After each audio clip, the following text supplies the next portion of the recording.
دوستو السلام علیکم ورحمۃ اللہ وبرکاتہ۔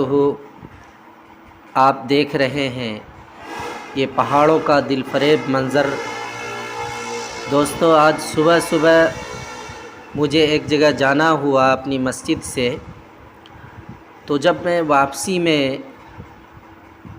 لوٹا تو مجھے راستے میں یہ دل فریب منظر اپنے پہاڑوں سے اور کھیتیوں سے گزرتے ہوئے جو میں نے دیکھا تو دل میں یہ بات آئی کہ چلو کیوں نہ اس کو موبائل نکال کر شوٹ کر لیں اور آج سب سے پہلا ولاگ بنائیں۔ دوستو مجھے جو ہے نا دل فریب منظر، پہاڑ اور یہ ہریالیاں اور پھولوں کی خوشبو، جو قدرتی مناظر ہیں، نیچرل چیز ہیں، انہیں دیکھ کر مجھے بڑی خوشی ملتی ہے۔ اس لیے خوشی ملتی ہے کہ میرے اللہ نے کیسی کیسی چیزیں بنائی ہیں، دیکھ کے دل جھوم اٹھتا ہے۔ دوستو یہ جو دیکھ رہے ہیں آپ ہریالی اور سائیڈ میں پہاڑ، اور اس پہاڑوں پہ دیکھیے ٹوٹے ٹوٹے پتھر کس طریقے سے ہیں، اور یہ ناریل کے درخت، اور نیچے میں آپ دیکھیں زمین پر کہ دھان بوئے گئے ہیں، اور کتنا خوشنما منظر لگتا ہے میرے دوستو۔ جب میں اس کے پاس سے گزرا تو میرے دل میں یہ خیال آیا کہ اس کو شوٹ کرنے میں ہی بہتر ہے، اور بس میں نے جو ہے اس کو شوٹ کیا۔ اب میں نہیں جانتا ہوں کہ آپ کو کیسا لگے گا۔